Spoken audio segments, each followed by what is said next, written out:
versículo 7. Tiago, capítulo 4, versículo 7 em diante.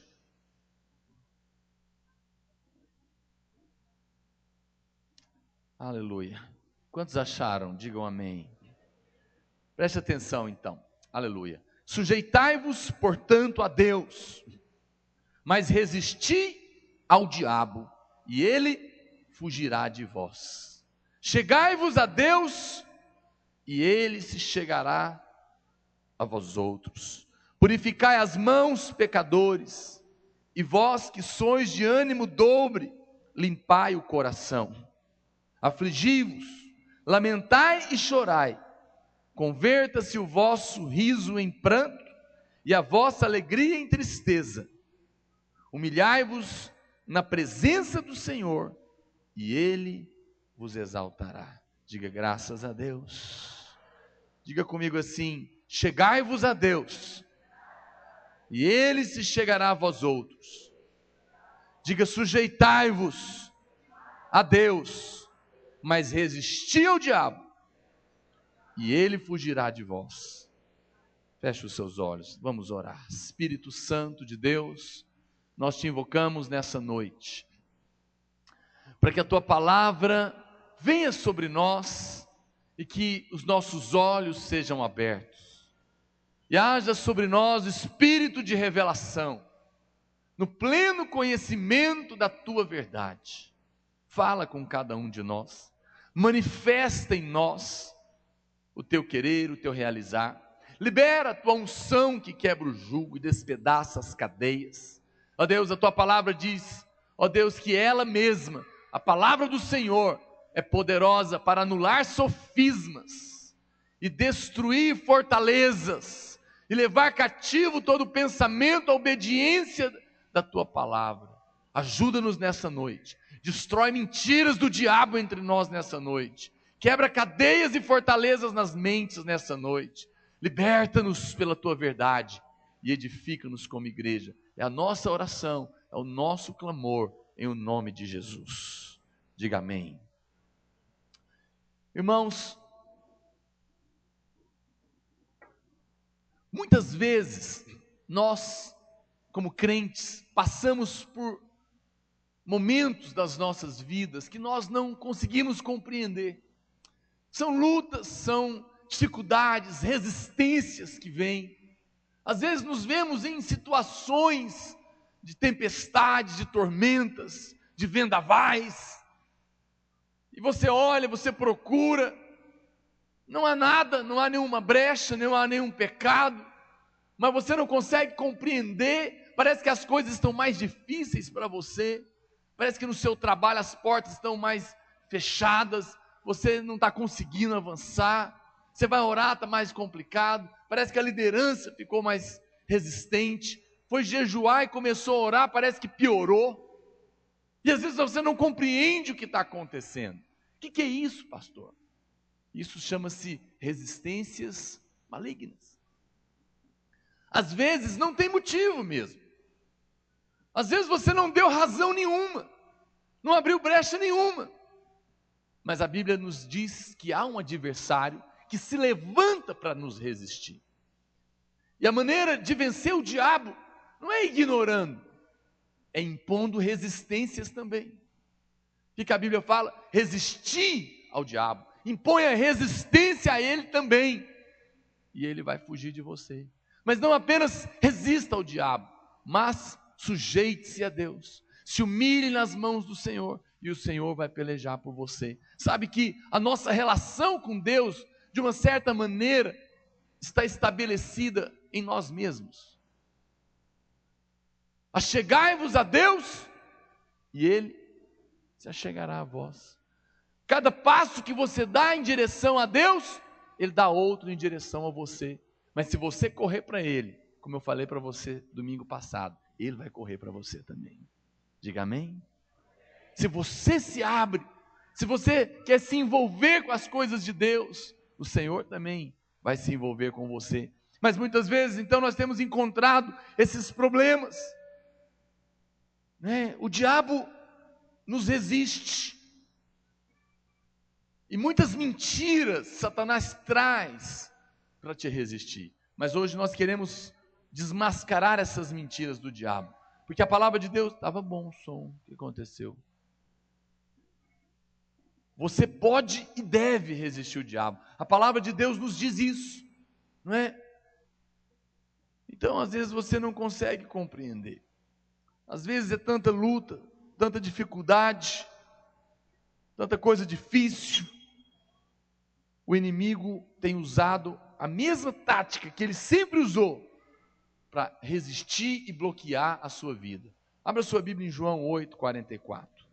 Jesus disse que o diabo é o pai da mentira, que ele sempre mentiu desde o começo. Ele ali falando aos fariseus, possivelmente: vós sois do diabo, que é o vosso pai, e quereis satisfazer-lhes o desejo.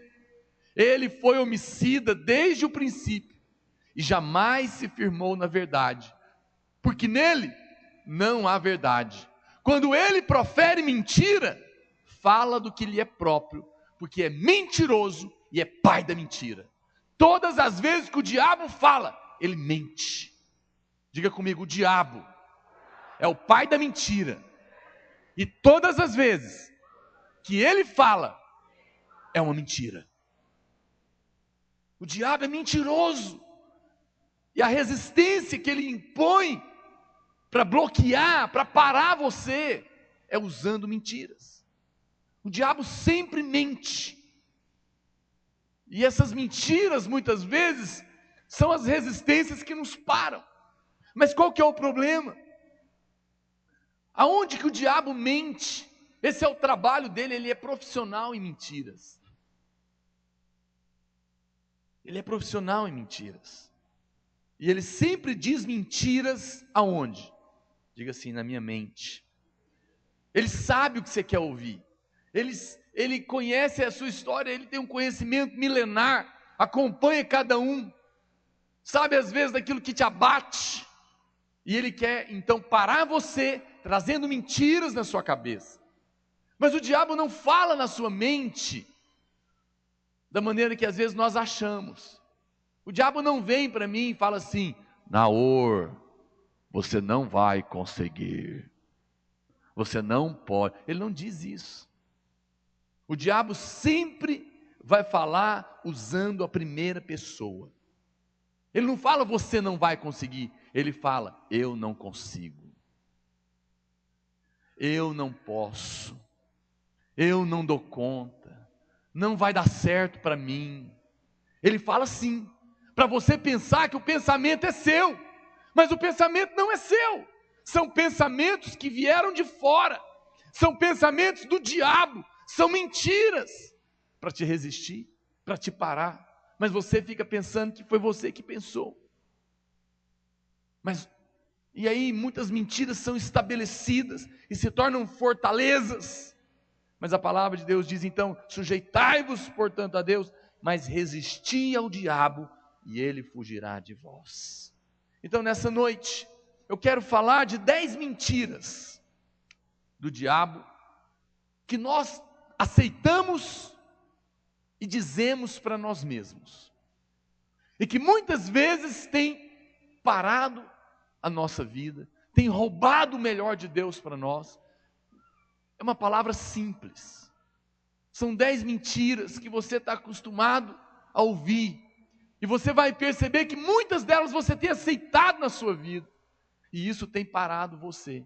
E é óbvio que ao falar dessas mentiras, o meu alvo não é falar delas necessariamente, mas é desmascará-las, para que nessa noite Satanás seja derrotado com essas mentiras na sua vida, na sua mente, e você se levante e se posicione para vencer no Senhor, e você vai sair daqui completamente liberto de todas essas mentiras do diabo, e vai se levantar, e de posse da verdade, nós iremos resistir a Satanás nessa noite, e ele fugirá de vós para a glória de Deus. Em nome de Jesus, diga amém. Você crê nisso? Aleluia. Então, nós vamos examinar isso. A primeira mentira, para quem estiver anotando, Primeira mentira que vem na nossa mente: eu não tenho tempo. Eu não tenho tempo. Meu Deus do céu, eu não tenho tempo, não posso assumir esses compromissos, não posso liderar, porque eu não tenho tempo, eu trabalho demais, eu faço faculdade, eu estudo, o tempo é apertado demais, eu tenho que dar aula, eu tenho que fazer isso, eu tenho que cuidar dos meninos, eu tenho que levar menino para a escola, eu tenho que levar menino para o médico, eu tenho que cuidar da casa, eu não tenho tempo. Pastor, não me peça isso. Eu não tenho tempo. Essa é uma mentira que todos nós muitas vezes em algum momento pensamos. Não temos tempo para pegar isso, para fazer aquilo, para assumir uma responsabilidade. Mas o que é o tempo? O tempo, na verdade, é uma questão de prioridade. Todo mundo tem 24 horas por dia, sim ou não? Todo mundo tem o mesmo tempo. Então, o tempo é uma questão de prioridade. Diga comigo, tempo é uma questão de prioridade. Ou seja, eu vou fazer o que for mais importante, o que tem mais valor. Então essa questão de ter tempo ou não, depende do ponto de vista. Depende daquilo que tem valor para você. Coloca aí para mim Eclesiastes, capítulo 12, verso 13 e 14. De tudo que se tem ouvido, a suma é: teme a Deus e guarda os seus mandamentos, porque isto é o dever de todo homem, porque Deus há de trazer a juízo todas as obras, até as que estão escondidas, quer sejam boas, quer sejam más. E Eclesiastes, a Bíblia também fala que há tempo para tudo debaixo da terra. Há tempo de plantar, há tempo de colher, há tempo de rir, há tempo de chorar, não é? Há tempo de abraçar, há tempo de afastar, há tempo. Tempo nós temos que compreender. A Bíblia diz em Mateus, preste atenção, não converse. Mateus capítulo 6, versículo 33. Olha o que está escrito, Mateus 6,33. Coloca lá para mim, irmão, bem rapidinho. Nós vamos ler juntos. Mateus, capítulo 6, verso 33. Vamos ler juntos? A uma só voz, 1, 2 e... Buscai em primeiro lugar o seu reino e a sua justiça, e todas as coisas vos serão acrescentadas. Mais uma vez, bem forte. Buscai, pois, em primeiro lugar o seu reino e a sua justiça, e todas estas coisas vos serão acrescentadas. Essa é a verdade a respeito do tempo. Essa é a verdade a respeito da palavra de Deus. Ou seja, escolha fazer a obra do Senhor em primeiro lugar. Essa deve ser a nossa prioridade absoluta. Diga amém. No outro texto da Bíblia, em Mateus 16, 26, olha o que diz Mateus 16, 26. Pois que aproveitará o homem? Que aproveitará o homem se ganhar o mundo inteiro e perder a sua alma? O que dará o homem em troca da sua alma? O que adianta passar no vestibular e abrir mão do reino? O que adianta morrer de estudar para passar num concurso e deixar de servir a Deus, deixar de liderar, deixar de discipular, porque não tem tempo para se dedicar às coisas da igreja, porque tem que estudar para o concurso, tem que estudar para o vestibular, então não tenho tempo para Deus. Mas o que adianta você passar num vestibular?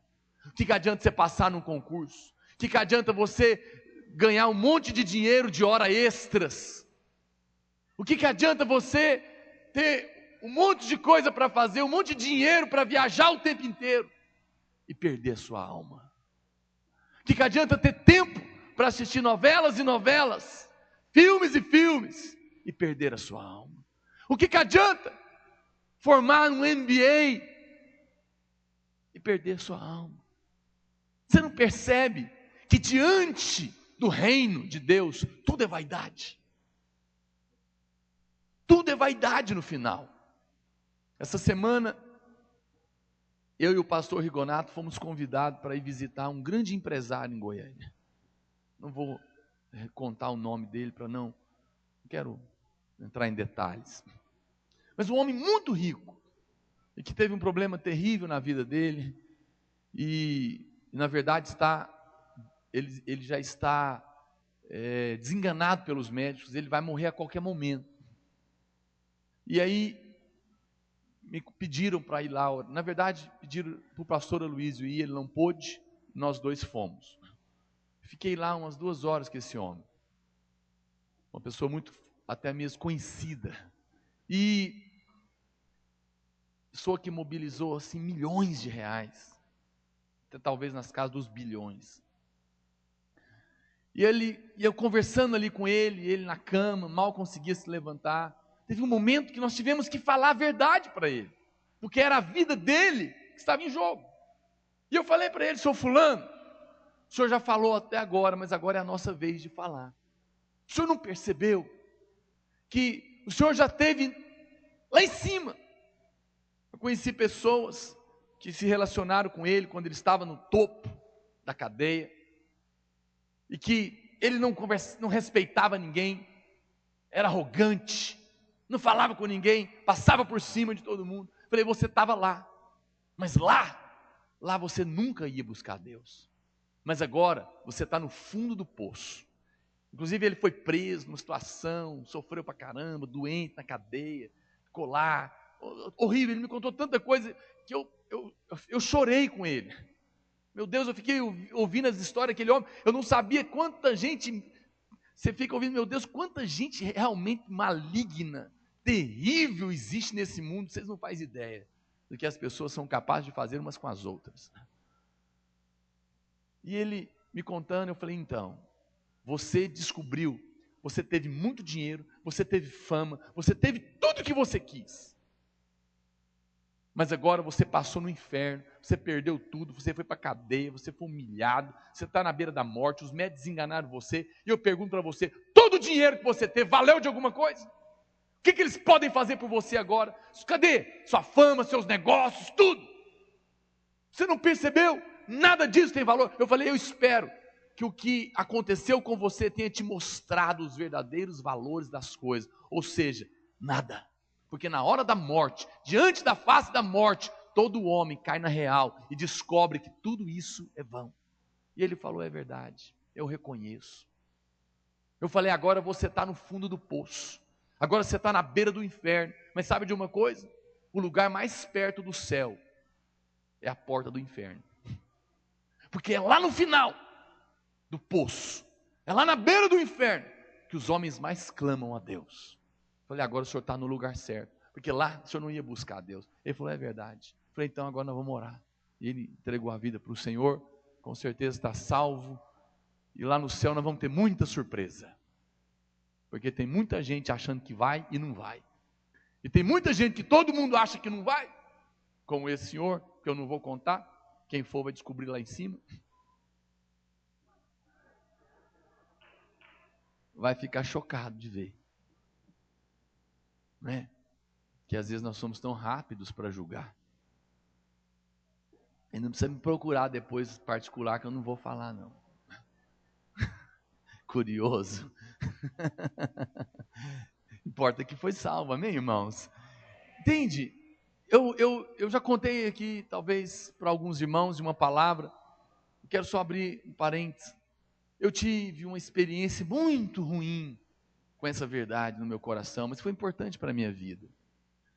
Um tempo atrás, uma parente nossa foi assassinada brutalmente ao chegar na sua casa, um dia na garagem. Ela encostou o carro e alguém deu uma paulada na cabeça dela e ela faleceu. E era uma cunhada minha nova, 40 anos, odontóloga, ela dava cursos, ela era muito famosa, ela tinha muito dinheiro, morava num apartamento de 1 por andar, tinha na verdade 8 apartamentos de aluguel na cidade, em Caldas Novas também, todos os anos ia para o exterior. Dizem que ela tinha 60 pares de sapatos, muitas joias, ela estava estudando inglês, ela não tinha tempo para nada.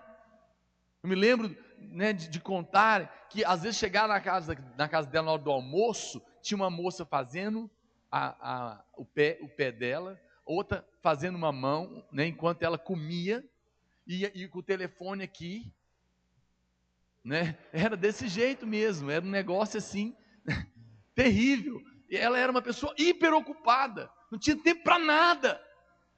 Eu me lembro que no domingo de manhã, 6 horas da manhã, o telefone tocou, era o meu cunhado, um outro cunhado meu, e ele falou para mim: Naor, eu estou te ligando para acontecer uma tragédia. Eu falei: o que foi? Ele falou: a Marta morreu. Ela chamava Marta. E aquela hora eu fiquei assim tão chocado, né? E aquele dia foi tão terrível. Nós fomos para o cemitério, aquela revolta, né? Foi uma notícia que saiu na cidade inteira. E eu me lembro que na volta do cemitério, eu estava no carro já de noite, sozinho. E aí eu comecei a pensar na vida dela. Falei: gente, ela estava estudando inglês, fazendo especialização, pessoa importante, ganhando dinheiro, estudando, comprando coisas. Ela estava no ápice da vida dela, ocupada com tudo. E nós tínhamos tentado pregar por ela de todas as maneiras já, orado, jejuado, insistido com ela. Na verdade, ela resistia muito ao evangelho na família dela. E aí eu pensei assim: puxa, pum! A vida dela foi cortada. Meu Deus! Aquela hora me deu um temor. Ela morreu. Acabou o tempo dela, que ela não tinha. Acabou. Naquela hora eu falei: meu Deus, e agora? Tudo que essa mulher tinha, as joias, o dinheiro, os sapatos, os diplomas, os apartamentos, o inglês, tudo. O que adiantou? Nada, nada. E naquela hora o Espírito de Deus falou comigo. Me lembro até hoje. Estava ali na Independência, perto da Goiás, no sinaleiro. Tem momentos que Deus fala que você não tem como esquecer, não é? Deus falou comigo: e você? E a sua vida? Você sabia que ela também está passando? O que você está fazendo com a sua oportunidade? Deus me perguntou. E naquela hora meu coração estremeceu, eu comecei a chorar, falei: Deus tem misericórdia de mim, porque eu não quero perder a minha vida. Porque aquele que achar a sua vida nesse mundo, perdê-la. Mas aquele que perder o seu tempo, entre aspas, para se dedicar a Deus, achá-la naquele dia. Naquele dia o meu coração estremeceu. Naquele dia eu fiquei assim, pensando na minha vida, avaliando aonde que eu tenho gasto os meus dias, o meu tempo. E eu pude ajustar algumas coisas. Eu tenho procurado ter temor. Eu vou falar uma coisa para você: essa é uma mentira do diabo. Essa é uma mentira milenar. O diabo falou para Eva: Deus falou que você vai morrer? Não se preocupe, você não vai morrer. Você não vai morrer. Porque, em outras palavras, ele está dizendo: não fica preocupado com esse negócio, não. Vai viver na vida. Mas chega uma hora que a vida para. E aí, o que você fez? O que adianta ter a cozinha limpa e perder a alma? O que adianta ter o carro lavado? O que adianta assistir a televisão, conseguir promoção, terminar estudo, fazer ginástica, passar no vestibular, mas perder a sua alma? De que adianta ter tudo e perder o reino de Deus? Então hoje é dia de você lançar fora essa mentira. O seu tempo, em primeiro lugar, é para se dedicar à obra de Deus. Porque você pode ganhar o mundo inteiro. O Bill Gates é o homem mais rico do mundo, mas no dia que ele morrer, todo o dinheiro e todos os milhares de empregos que ele proporciona no mundo não vai servir para nada. Ele vai embora do jeito que ele entrou. Mas uma alma vale mais que o mundo inteiro. Uma vida que você ganhou no reino de Deus lá na sua cela e edificou, vale mais do que tudo que esse homem construiu. Naquele dia, é isso que vai contar, é isso que vai valer. Deus não vai perguntar quanto dinheiro você ganhou. Deus não vai perguntar quantos diplomas você tem, quantas viagens você fez, quantas promoções você recebeu. Mas Ele vai perguntar: onde estão seus filhos que você trouxe com você para a eternidade? Amém, meus irmãos? Buscar em primeiro lugar o reino de Deus. Segunda mentira. Talvez você diz: eu não tenho problema com isso, pastor. Então agora nós vamos falar da segunda mentira. A segunda mentira é: eu tenho tempo sobrando. Talvez eu te peguei. Talvez você estava aí falando: eu nunca digo isso para o reino de Deus. Não tenho tempo. Mas você sabe que uma outra mentira é: eu tenho tempo de sobra. Essa é uma mentira do diabo. Eu tenho tempo, todo o tempo do mundo. Depois, ano que vem eu lidero. Ano que vem eu faço cursão. Agora eu estou muito ocupado, então, mas eu também tenho todo o tempo, sou novo. Essa é uma mentira muito especial para os jovens. Eu sou tão novo ainda. Eu tenho toda a minha vida para servir a Deus. Mais para frente, eu vou me dedicar a isso. Vou terminar a faculdade primeiro, pastor. Acabei de me casar. Me tenha por excusado. Já leu isso em algum lugar? Outro diz: comprei 2 juntas de boi, não posso ir.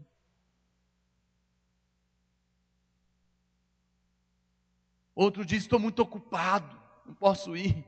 Mas outros dizem: tenho todo o tempo, não vou fazer agora, depois eu faço. Quem diz para você que jovem não morre? Você está enganado. No Brasil é possível que eles morram mais do que os velhos. Porque dentro das cadeias, eu vi uma estatística, no ano de 94, só no Rio e São Paulo, 16 mil jovens foram assassinados pela polícia. No ano, acho que em 2004. O pastor Marcelo Duarte tinha um irmão, não me lembro quantos anos que ele tinha, ele conta. Ele era um adolescente, talvez 13, 14 anos, menino perfeito, sadio.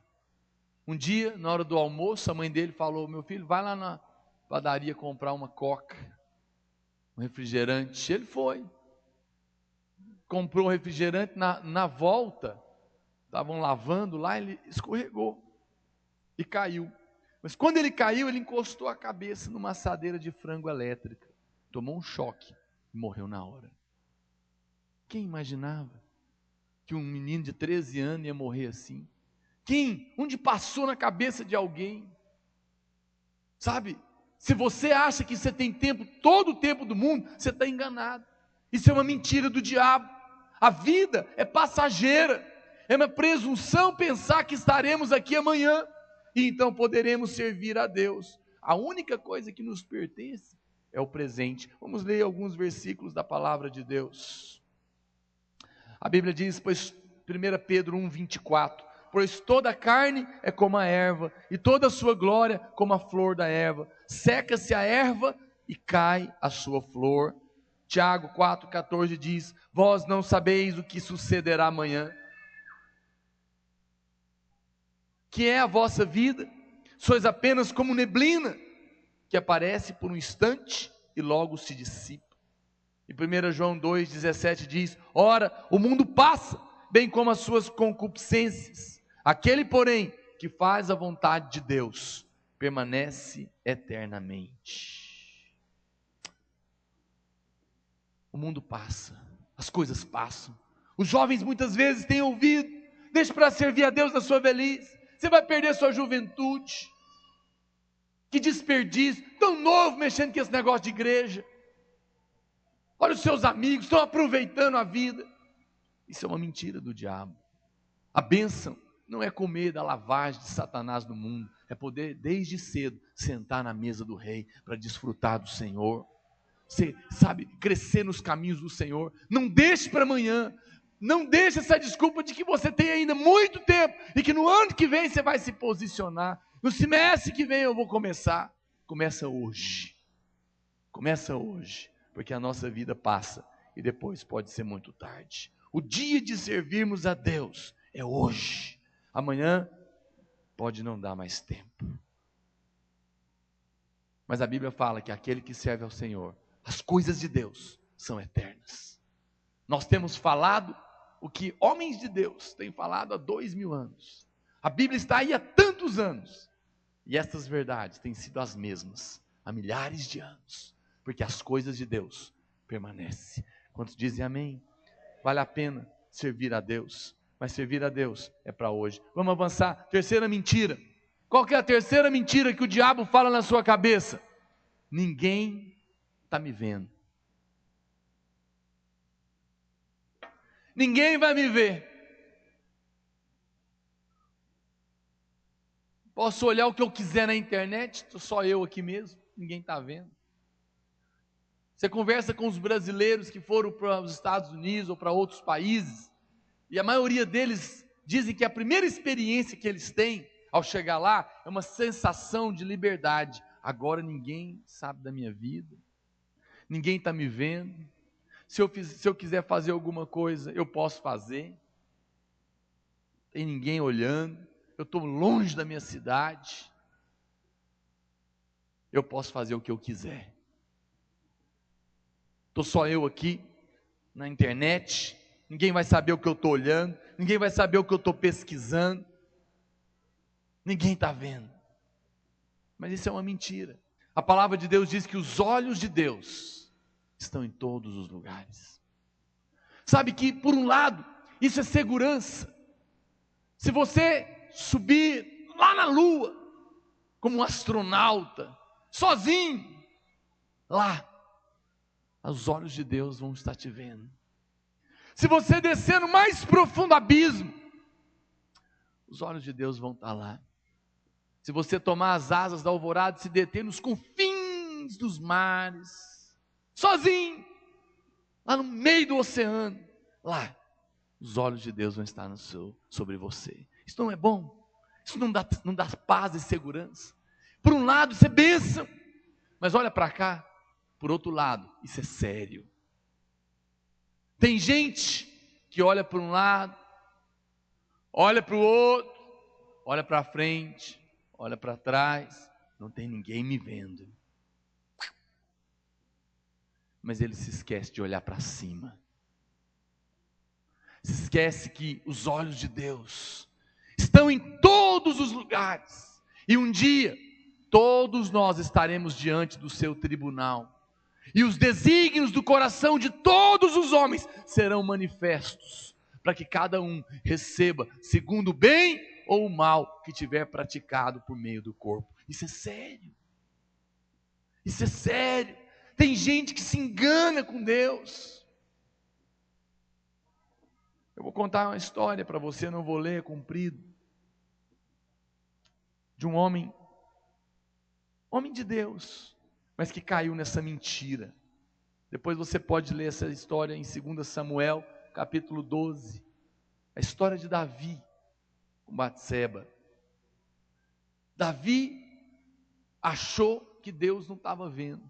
E um dia, ele estava lá, e ela estava tomando banho. Eu não sei que tipo de banheiro que era, não sei como é que era, se estava totalmente nu ou não sei como é que ele viu. Eu sei que a Bíblia fala que ele viu aquela mulher, e ele desejou aquela mulher. E ele era o rei.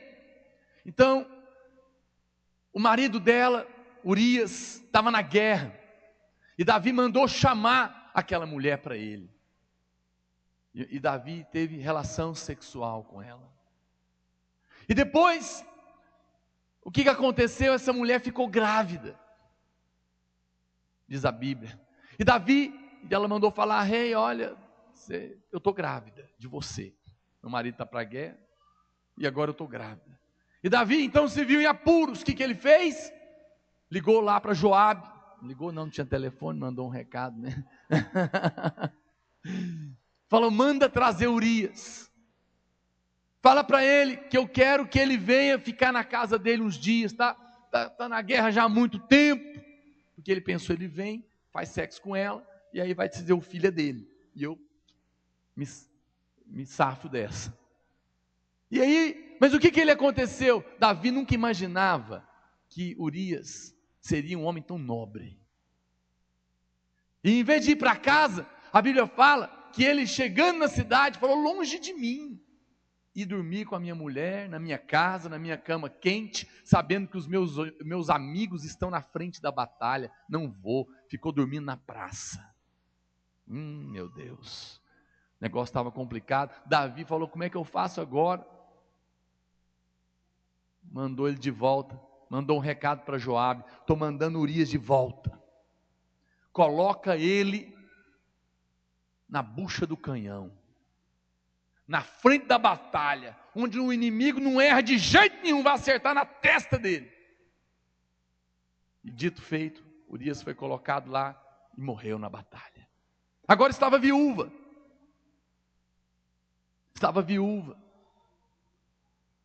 Resolvido o problema, Davi poderia tê-la para ele. Seu marido agora seria enterrado com honras. Morreu na batalha. E ela agora seria honrada como sendo assumida como mulher do rei, por recompensa ao seu marido que morreu na batalha. Crime perfeito. Não é verdade? Tudo amarrado e costurado, certinho. Quem saberia? Passado 8 meses, o profeta Natã procurou Davi. Davi, rei, quero falar com você sobre um problema que está acontecendo em Israel. O que foi? Sabe, rei, tem um homem aqui em Israel, muito rico, dono de muitas ovelhas. Mas chegando um amigo dele de viagem, cansado, ele mandou preparar uma ovelha, um cabrito, para esse amigo. Mas, apesar de ter muito dinheiro, e muitos cabritos e ovelhas, ele é pão duro, e ele não quis sacrificar o dele, pegou o do vizinho, e mandou matar o do vizinho, para servir o amigo dele. O problema é que o vizinho é pobre, e ele só tinha essa ovelhinha. E esse homem rico mandou matar. Davi diz que a Bíblia fala que subiu uma indignação dele. Quem é esse homem que fez tal absurdo em Israel? Seja ele morto. Quem é? E o profeta Natã olhou nos olhos do rei e disse: você é esse homem. Você tinha todas as mulheres que você quisesse.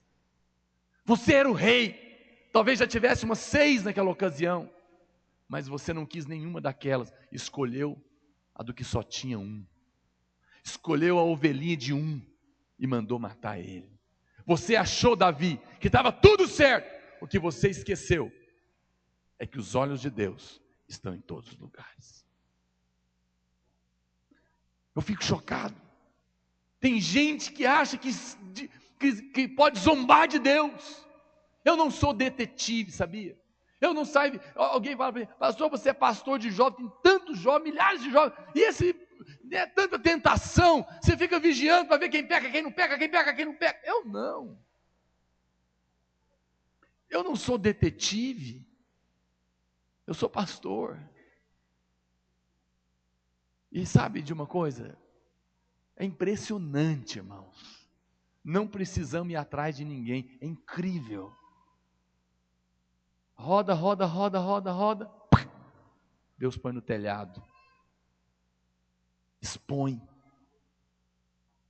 Mostra. Se nós oramos, Ele se encarrega de lidar. Então, não caia nessa mentira. Quando a tentação vier, quando a tentação bater na internet, bater na porta, bater lá no seu trabalho, com a secretária, com o colega de trabalho, com a colega de classe, com alguém na rua, quando você tiver que estar sozinho, lembre-se de olhar para cima.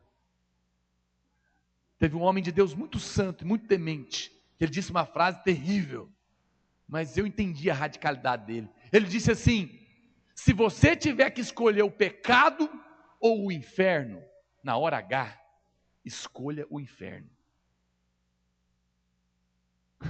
Porque na verdade o pecado vai te levar para lá. Olha para Deus, porque um dia todos nós vamos comparecer diante dele. Por isso, não queira entrar na presença de Deus.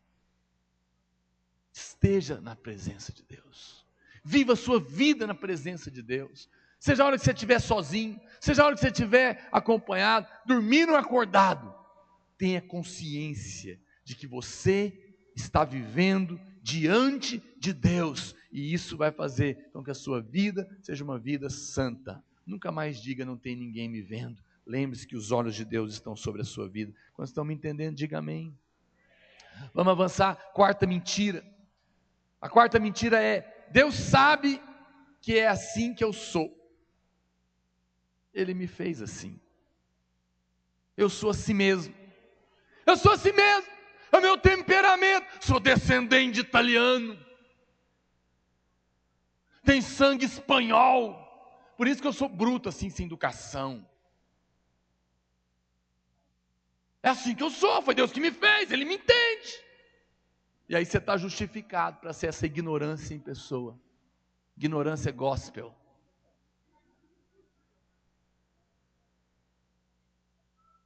Você está enganado. Isso é uma mentira do diabo. Isso não é verdade. Ezequiel 28:15 diz: perfeito era nos teus caminhos, falando a respeito de Lúcifer, desde o dia em que foste criado, até que se achou iniquidade em ti. Tiago 1,17 fala: toda boa dádiva, todo dom perfeito são lá do alto, descendo do Pai das luzes, em quem não pode existir variação ou sombra de mudança.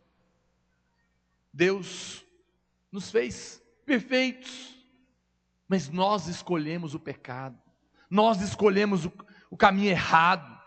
Eclesiastes 7:29 diz: eis que tão somente achei que Deus fez o homem reto, mas ele se meteu em muitas astúcias, se envolveu em tantas coisas. Você não tem que aceitar esse mau humor, você não tem que aceitar ser essa pessoa iracunda, você não tem que optar pelo pecado porque você é tentado, você não tem que ser, como dizia aí o nosso irmão, lembrando a música antiga, Gabriela, como é que é? Eu nasci assim, eu cresci assim, você sempre assim, sempre Gabriela. Não, você não tem que aceitar essa mentira do inferno. Ah, pau que nasce torto, morre torto. Já viu isso? Pau que nasce torto, só morre torto se não conhecer o carpinteiro de Nazaré. Porque esse pode consertar qualquer homem. Não há desculpa, meu irmão. Não caia nessa desculpa de que você é assim mesmo. Você era assim, mas agora o Espírito de Deus está em você, e o Senhor é poderoso para operar na sua vida, o que homem nenhum poderia, o que você nenhum poderia. O seu pecado é contra ti, ele jaz à porta, cabe a ti dominá-lo. Não aceite essa mentira, não aceite essa mentira, de que você é assim ou assado. Deus ordena que haja arrependimento, não é? E não pense que outros são piores do que você, é tudo igual.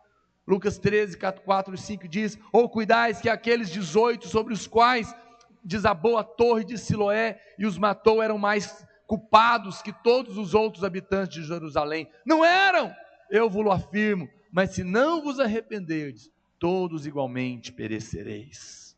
Nós precisamos de nos arrepender. Não julgue os outros. Você não é melhor que ninguém.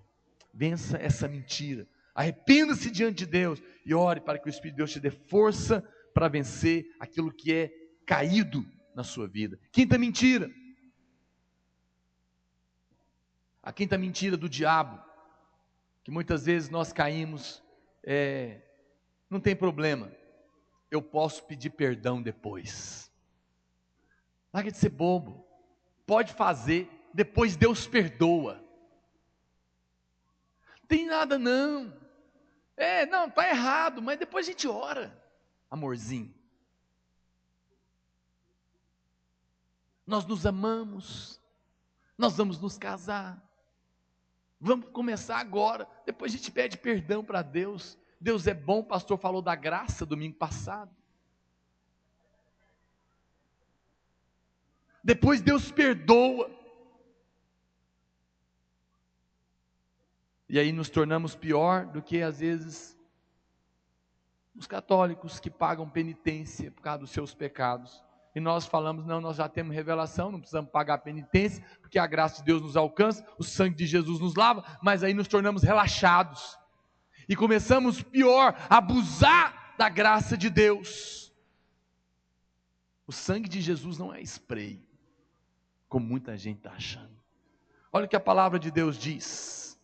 Abra sua Bíblia em Hebreus capítulo 10, verso 26. Vamos ler a palavra de Deus. Hebreus 10, 26. Coloca aí, Hebreus capítulo 10, verso 26. Acompanhe, preste atenção. Porque se vivemos deliberadamente em pecado, depois de termos recebido pleno conhecimento da verdade, já não resta sacrifício pelos pecados. Pelo contrário, certa expectação horrível de juízo e fogo vingador, prestes a consumir os adversários. Sem misericórdia, morre pelo depoimento de 2 ou 3 testemunhas, quem tiver rejeitado a lei de Moisés.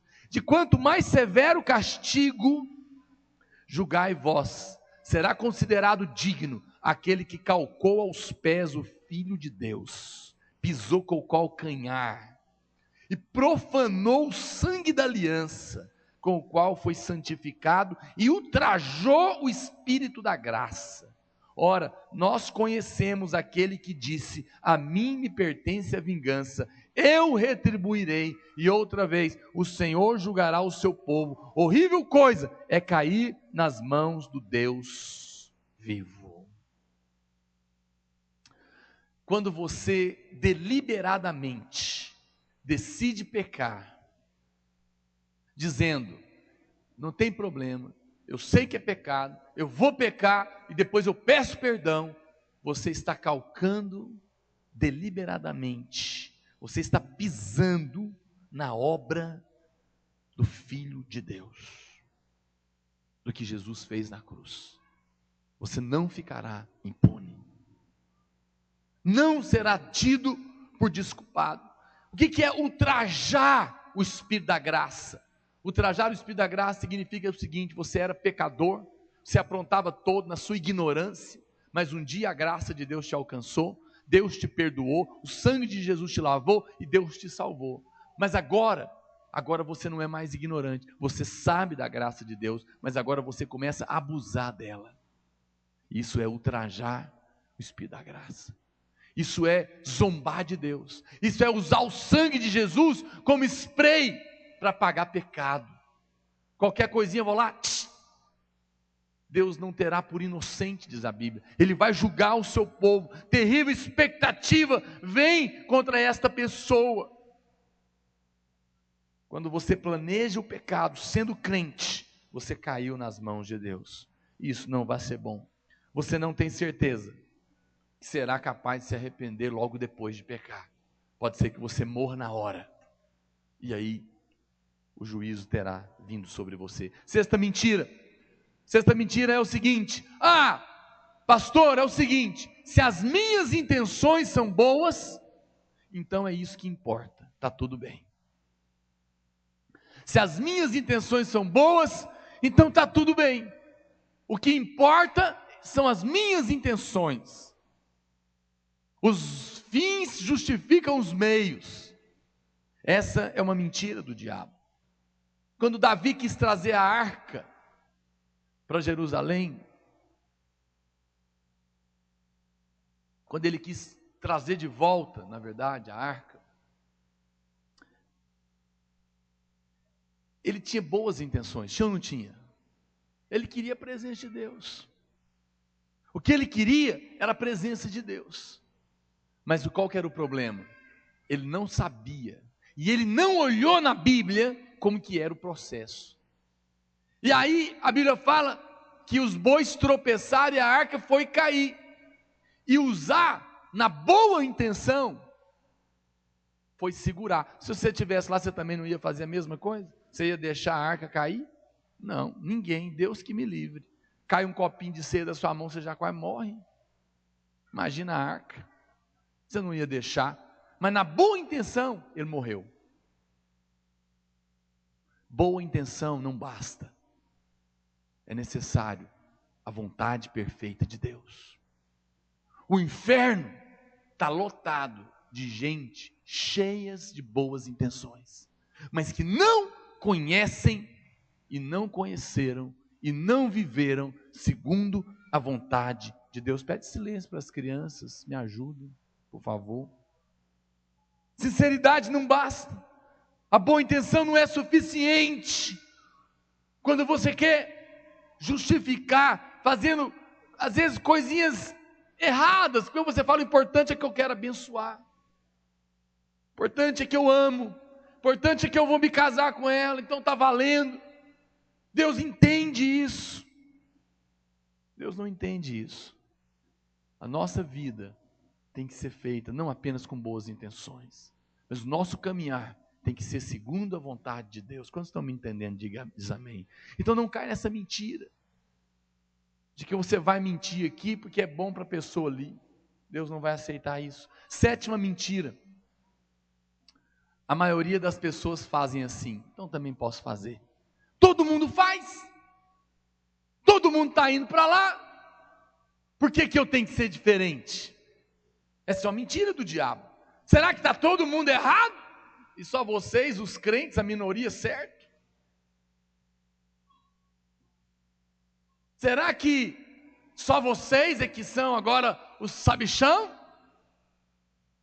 Por que todo mundo dos crentes namora, agarra pronto, e só você tem que fazer corte?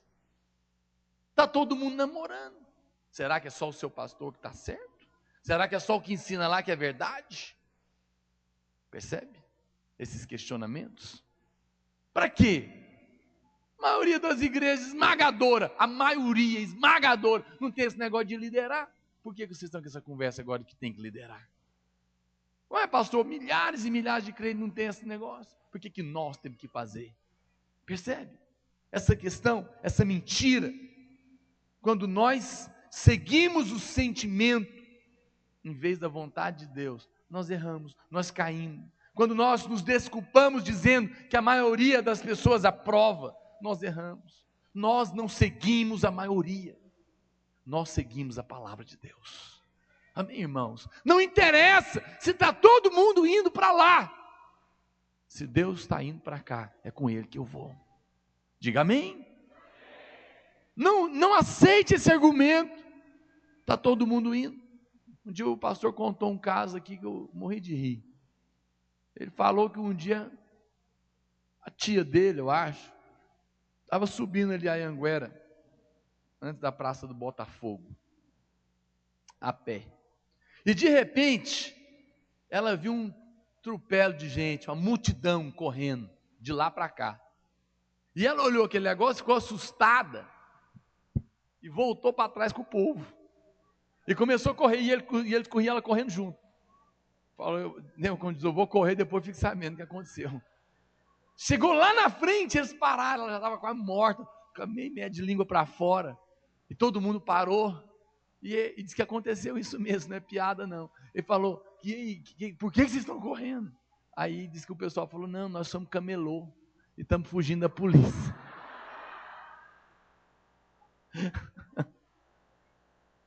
Ela não tinha nada a ver com a história, meu Deus. Ela não tinha nada a ver com isso, mas ela foi levada pela maioria. A maioria está indo, a maioria deve estar certa, mas estava tudo errado.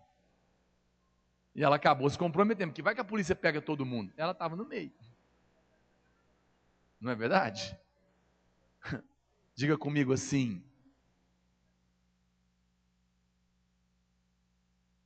a voz do povo definitivamente não é a voz de Deus. Não é.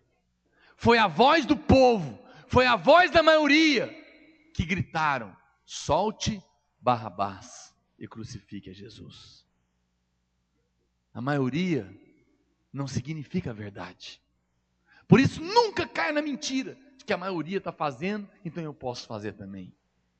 Não funciona. Nós não somos da democracia, nós somos da palavra de Deus. Eu quero falar, para você que é jovem, você vai ser, eu sei que você fica na angústia de ser execrado lá na sala de aula, ser tido como ET, ser zombado pelos professores, ser rejeitado pelos seus amigos, ser excluído da turma, ser chamado de esquisito. Mas fique em paz, meu irmão, isso vai acontecer com você sim. É fato, porque de fato você não é de lá. Você está na contramão sim. E eles falam, mas você está doido? Está todo mundo indo para cá, aproveitando a vida, você está mexendo com esse negócio de igreja. Você está certo. Você escolheu o pensamento de Deus. Você escolheu os caminhos de Deus. Você não escolheu o caminho da maioria. Sabe qual que é a maioria? A maioria está caída, você não sabia não? Todos pecaram. Estão destituídos da glória de Deus. Infelizmente.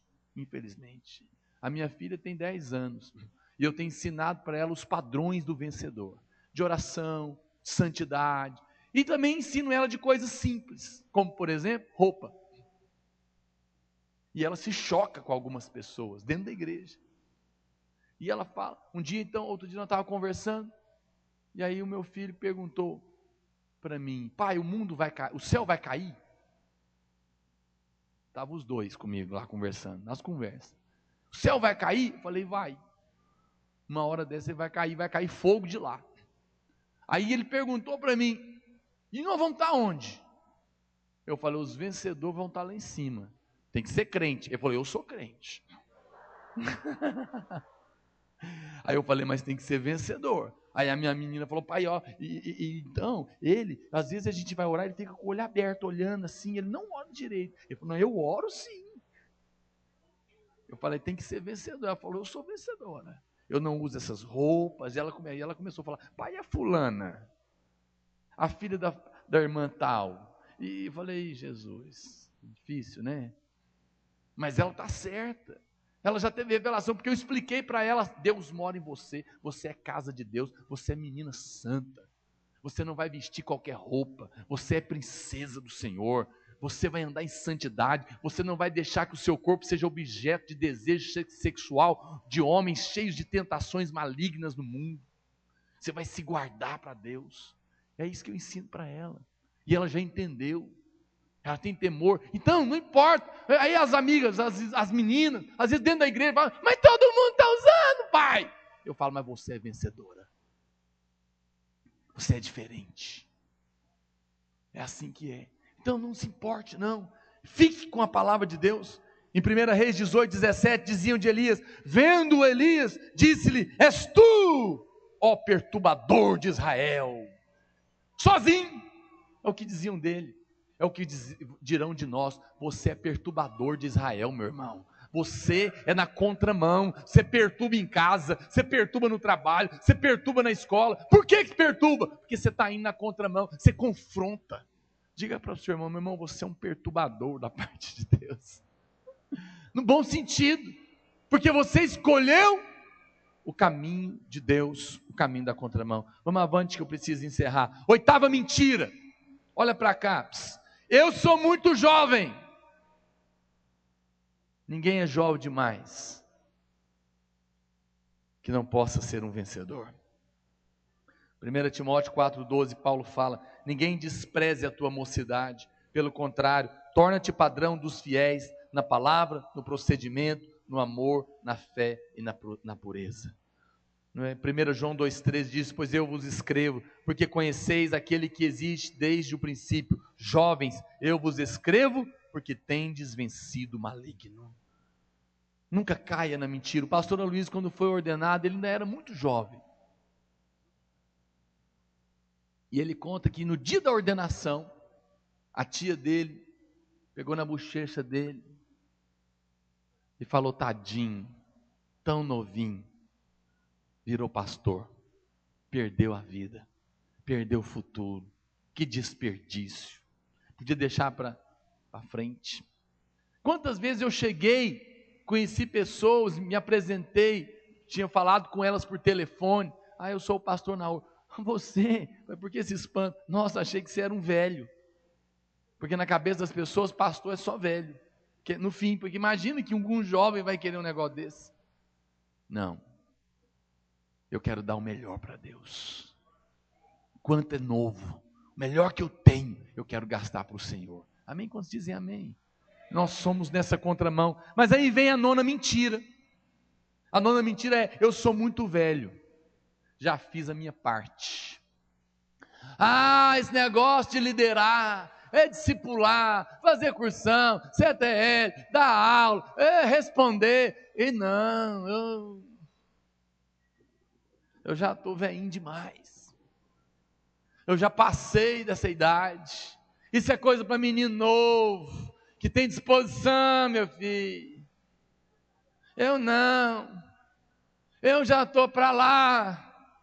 Pois essa é uma mentira do diabo. Você não deveria jamais, olha para cá, dizer: eu já estou velho demais para servir a Deus. Sabe o que você deveria falar? Eu estou velho o suficiente para servir a Deus. Eu estou maduro. Eu posso servir a Deus melhor agora. Eu posso ser coluna na igreja agora. Sabe, as colunas da igreja não são jovens, deveriam ser os mais velhos, que já são casados, têm família, têm filhos, estão estabelecidos, estruturados, têm experiência. A Bíblia fala, olha o que a Bíblia diz aqui em 1 Coríntios, Tito 2, verso 3 e 4. Quanto às mulheres idosas, semelhantemente, que sejam sérias em seu proceder, não caluniadoras, não escravizadas a muito vinho, sejam mestras do bem, a fim de instruírem as jovens recém-casadas a amarem ao marido e a seus filhos, a serem sensatas, honestas, boas donas de casa, bondosas, sujeitas ao marido, para que a palavra de Deus não seja difamada. A igreja precisa de gente mais velha. Eu não vou falar quem são os anciões, porque senão você vai bater em mim, então eu não vou colocar idade. Que nem vai que eu falo aí. Então, Deus que me livre. Não quero ofender ninguém. Mas você sabe que você tem mais experiência. E é nessa experiência que Deus quer te usar mais ainda. Mas aí o diabo vem com a mentira, que você já está velho demais. Está cansado. Mas agora é a hora, melhor ainda, para que você possa viver para Deus. Quantos dizem amém nessa noite? E a última mentira que eu quero falar, quero pedir aos irmãos da equipe de louvor, subam aqui, por favor. A 10ª e última mentira. Vamos nos colocar de pé nessa hora. A 10ª mentira é: não adianta pregar para ele. Não adianta pregar para ele. Essa é uma mentira que tem impedido muitas pessoas, as quais nós amamos, de se converterem. Olha para cá, não converse, não saia, nós vamos encerrar juntos. Essa é uma mentira que o diabo tem falado para muita gente, para muitos de nós. Não, pastor, olha para cá. Aquilo lá não adianta não. O senhor não conhece meu marido. Ele é tão ignorante. Você não conhece, aquilo lá não converte de jeito nenhum. Aquilo lá é cabeça dura, intelectual. Irmão, não limite a Deus. Isso é uma mentira do diabo. Não há homem duro demais que não possa ser quebrado. Quando ele topar com a rocha, com a pedra angular, com a pedra de esquina, que é Cristo, ele vai ser quebrantado. Esse homem que eu preguei, ele disse para mim: olha, pastor, eu não acreditava que existia demônio, mas agora eu acredito, que eu vi nas pessoas, eu vi em lugares, eu vivi na casa deles, lá no inferno, lá dentro da cadeia. Deus quebrou, Deus quebrantou. Paulo fala que ele era o pior dos pecadores, sim ou não?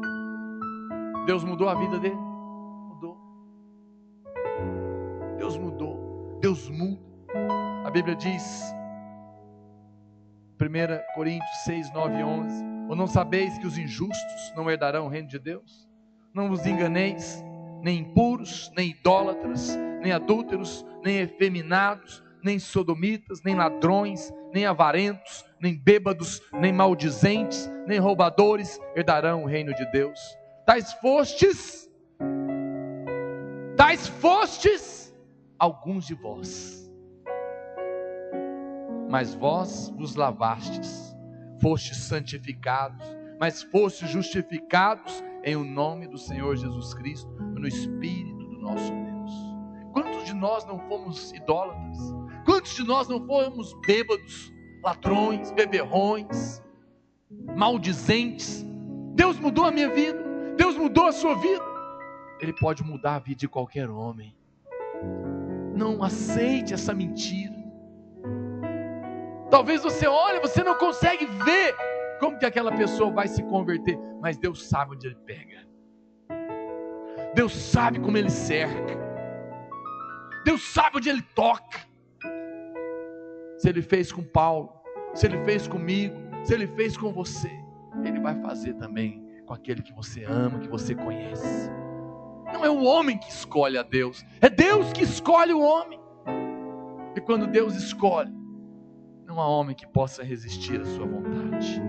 Nessa noite, eu gostaria de convidar você a resistir às mentiras do diabo, achegando-se a Deus, para que Ele se achegue a nós.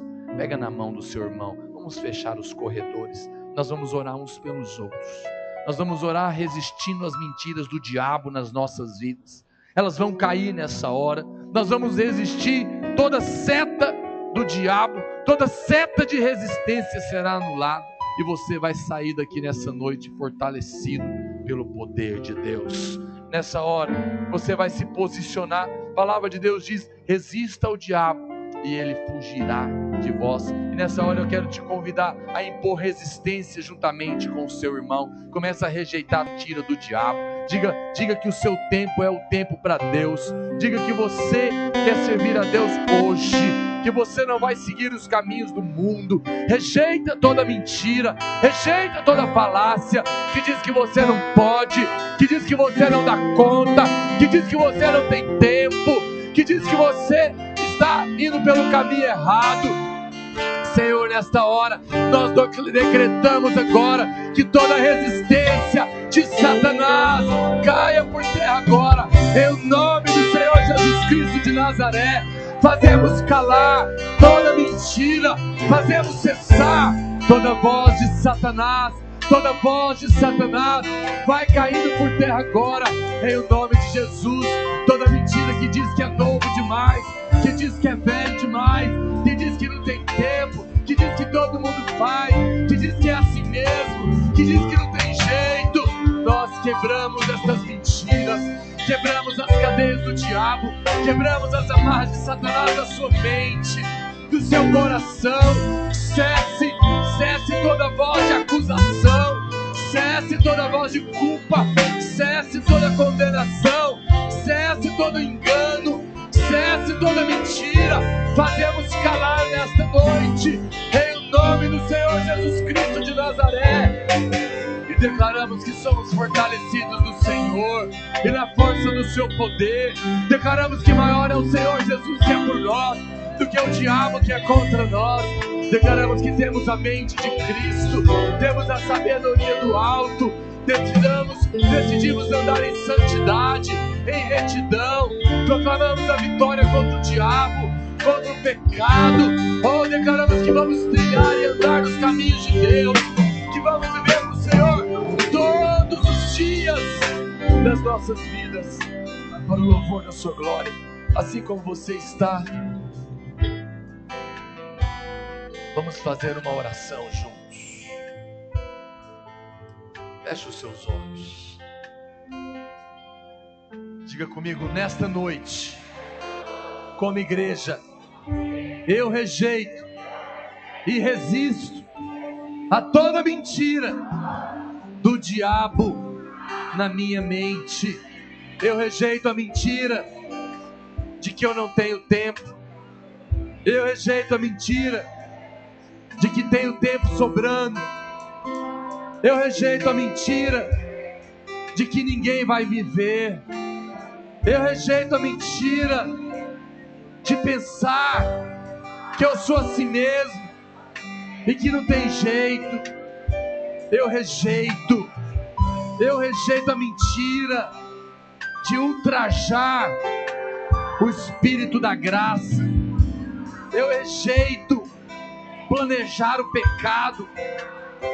Diga: eu rejeito o pensamento de que o que importa são as boas intenções. Eu decido viver pela palavra de Deus. Eu não ando pela maioria, eu ando pela verdade. Eu não aceito a mentira de que sou muito jovem ou que sou muito velho para servir a Deus.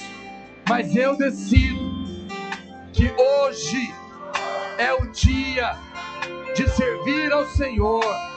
Diga: eu rejeito a mentira de que as pessoas as quais eu amo não se converterão. Antes, eu declaro que eu e a minha casa serviremos ao Senhor, e nele eu sou mais do que vencedor, e posso todas as coisas, porque Ele é quem me fortalece. Nessa noite, em nome de Jesus, aleluia.